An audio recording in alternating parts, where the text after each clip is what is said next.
Hey everybody, and welcome back to another video on the channel. Today we are going to be reviewing the Mad Catz controller for the original Xbox.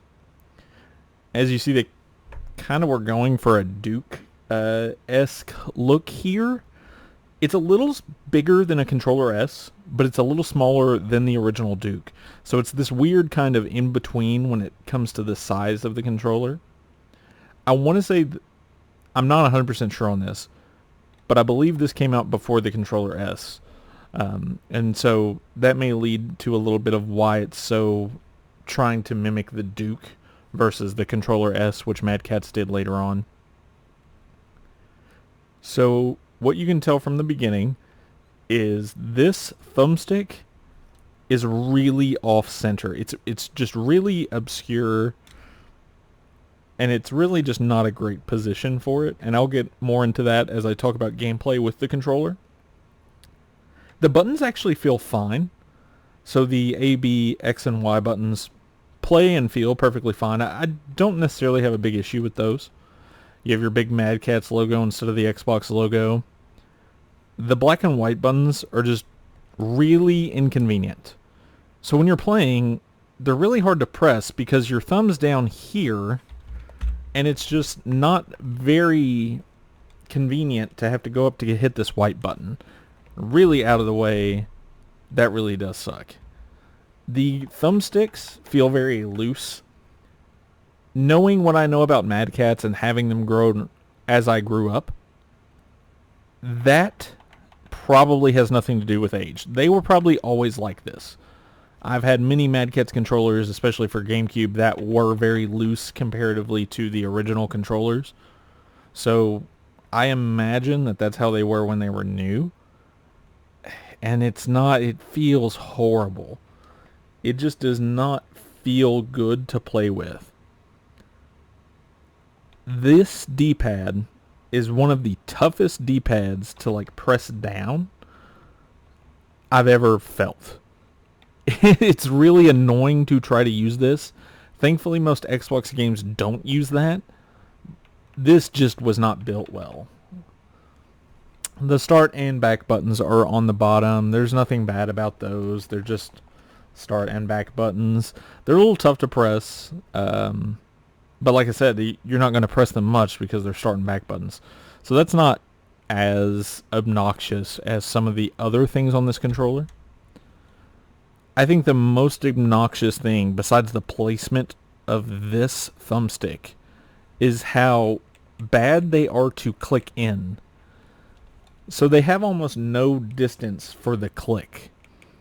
And so when you're pressing them, if you're needing to zoom in on Halo or crouch, they just don't feel good. They feel really, really bad, and they're so resistive too because there's no throw to it. It just does not feel good. And you can tell this was very early on when that was kind of a newer concept. You know, PS2 did it, but not many other controllers had thumbsticks like this. Dreamcast didn't click in like this. So you can tell this is them trying to get used to that. But it's that clicking and this positioning are the two worst things with this controller by far. The triggers actually feel fine. They're also a little tough. That's kind of the running thing with this controller. Everything just feels a little stiff. But they feel fine. They don't hurt gameplay at all. They're just okay. And then, of course, you have your top I/O ports for memory cards and pucks back when Xbox Live was a thing and you had to use a puck. But yeah, it's a quick rundown of the Mad Catz controller. So when you're actually using this controller, it really feels uncomfortable. I didn't experience that as much when I was testing it with Prince of Persia on a stream, but here as I play Halo, it really just wears out the palm of my right hand. It's very rough to try to play with this thumbstick to where those buttons are located. You can tell they didn't really test, either they didn't test it a lot or they weren't really sure how they were going to fix that with how they laid everything out on this controller. The triggers and buttons feel okay, just like I referenced before. There's nothing bad about them. I feel it's supposed to imitate the Duke, but it just does a really poor job of that. The Duke feels okay to play with. It doesn't feel like this. And it just is a really bad imitation of an Xbox Duke if that's what they were actually going for. The placement of this right thumbstick is just the worst part. Combo that with how loose the sticks are, and it's almost just... I don't want to say unplayable, because that's 100% not true. It's just that it's very uncomfortable to play with. You could give this controller to a friend, you know, a player 2 back in the mid-2000s when everybody was playing Halo and Halo 2 at LAN parties, and it wouldn't be the worst thing in the world. They could play with it, but you wouldn't be making many friends giving this out.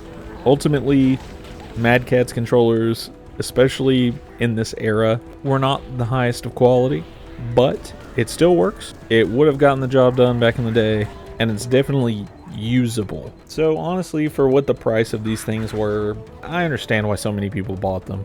It makes sense, and while I'm not going to use it maybe ever again, it's definitely still a usable, playable controller, even with its flaws. Definitely nowhere near as good as a Controller S, nowhere near as good as a Duke, but it is playable.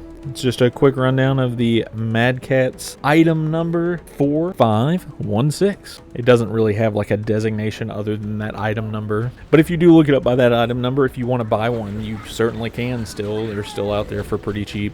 Thank you for watching another video on the channel. Hopefully, if you're enjoying this content, you subscribe. We're still on our way to 100 subscribers, so we can get that custom URL. If you do want to talk about any video game collecting stuff, watch me play some games, or go through some of my backlog of games that I've never played yet own, I do have Twitch. I just reached affiliate. So if you want to follow me over there, it's twitch.tv/cdian. And thank you all for watching. I hope you have a nice one.